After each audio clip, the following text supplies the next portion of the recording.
Assalamualaikum warahmatullahi wabarakatuh. Halo anak-anak ibu, apa kabar? Semoga semuanya dalam keadaan sehat ya.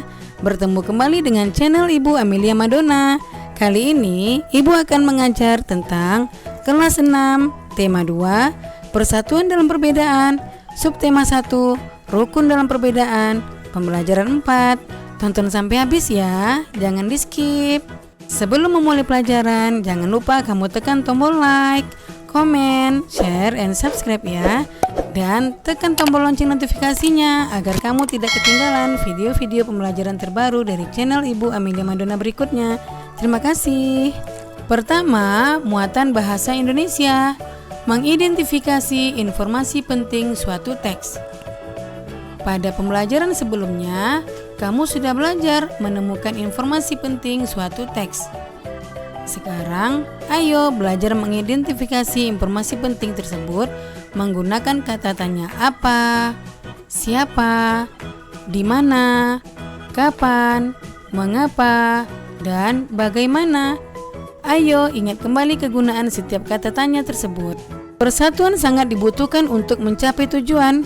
Segala perbedaan yang ada dikesampingkan untuk kepentingan bersama. Terkadang perbedaan yang dimiliki oleh suatu kelompok dapat memperkaya keputusan yang diambil. Menjelang proklamasi kemerdekaan Indonesia, terdapat beberapa peristiwa penting yang perlu kita ketahui. Di antaranya sebagai berikut. Tanggal 9 Agustus 1945, Insinyur Soekarno, Muhammad Hatta, dan Dr. Rajiman Widyodiningrat pergi ke Dalat, Saigon, Vietnam untuk bertemu dengan Marsekal Terauchi, Panglima Besar Tentara Jepang di Asia Tenggara. Panglima tersebut menyampaikan informasi kepada pemerintah Indonesia bahwa Jepang akan memberikan kemerdekaan kepada bangsa Indonesia. Saat itu, tentara Jepang sedang terdesak oleh tentara sekutu. Beberapa wilayah Jepang dijatuhi bom oleh tentara musuh. Untuk menarik simpati rakyat Indonesia, Jepang memutuskan untuk menghadiahkan kemerdekaan. Pertemuan antara Panglima Jepang dan pemerintah Indonesia memicu pertentangan di dalam negeri. Terjadilah perbedaan pendapat antara tokoh golongan tua dan tokoh golongan muda. Golongan muda tidak ingin kemerdekaan Indonesia diatur oleh Jepang. Mereka menginginkan proses kemerdekaan Indonesia disiapkan oleh bangsa Indonesia tanpa ada campur tangan asing. Berdasarkan bacaan tersebut, peta pikiran yang akan kita buat adalah sebagai berikut. Kamu perhatikan baik-baik ya.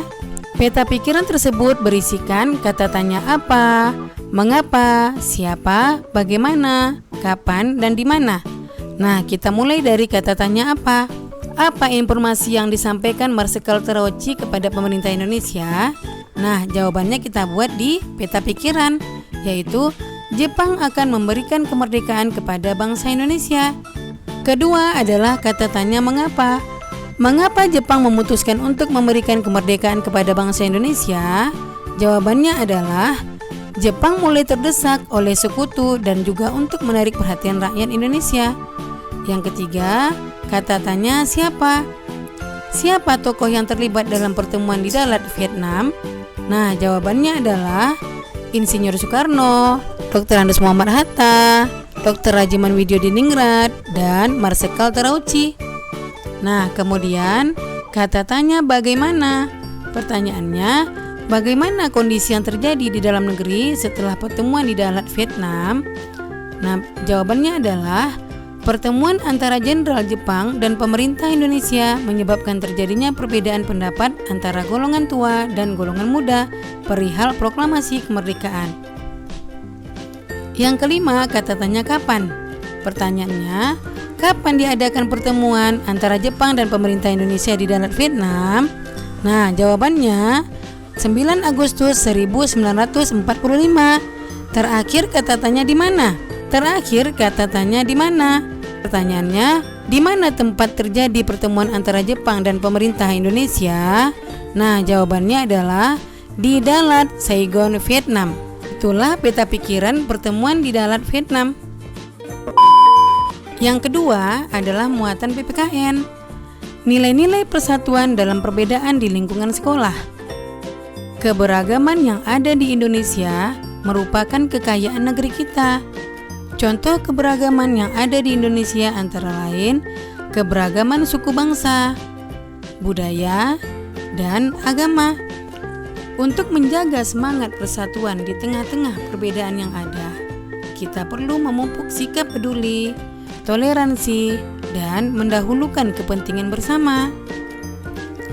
Ada banyak penerapan nilai-nilai persatuan di sekolah. Berikut contoh kegiatan yang menunjukkan persatuan dalam perbedaan di sekolah. Yang pertama, membantu teman yang kesulitan memahami materi pelajaran. Yang kedua, melakukan piket kelas bersama-sama. Yang ketiga, bermain bersama pada jam istirahat tanpa membeda-bedakan. Dan yang keempat, mengumpulkan sumbangan untuk teman yang terkena musibah. Berikut manfaat yang diperoleh jika kita menerapkan nilai-nilai persatuan dalam perbedaan di sekolah.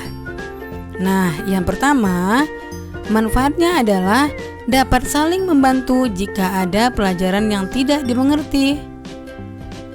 Manfaat yang kedua, suasana belajar di kelas menjadi nyaman. Manfaat yang ketiga, persahabatan semakin erat. Dan manfaat yang keempat adalah membangun kekompakan ketika berolahraga. Itulah 4 manfaat yang diperoleh jika kita menerapkan nilai-nilai persatuan dalam perbedaan di sekolah. Coba kamu amati gambar berikut. Seandainya kamu sedang bermain bersama mereka, kamu harus perhatikan kerukunan dan persatuanmu. Nah, kamu juga harus menerapkan nilai-nilai kerukunan terkait persatuan dan kesatuan dalam kehidupan sehari-hari. Kemudian, manfaat yang kamu peroleh apabila kamu memupuk rasa kerukunan dan persatuan, kamu akan disayangi teman, selalu diajak teman untuk bermain, dan kamu akan memiliki banyak teman. Itulah manfaat yang diperoleh dari menjaga persatuan dan kerukunan apabila kamu bermain bersama teman-temanmu. Nah, demikian video pembelajaran Ibu kali ini. Semoga bermanfaat ya. Jangan lupa kamu jaga kesehatan, ikuti protokol kesehatan, tetap di rumah, dan semoga wabah COVID-19 cepat berakhir dan anak-anak Ibu bisa datang ke sekolah lagi, bertemu teman-teman dan guru yang dicintai. Sekian, Assalamualaikum warahmatullahi wabarakatuh.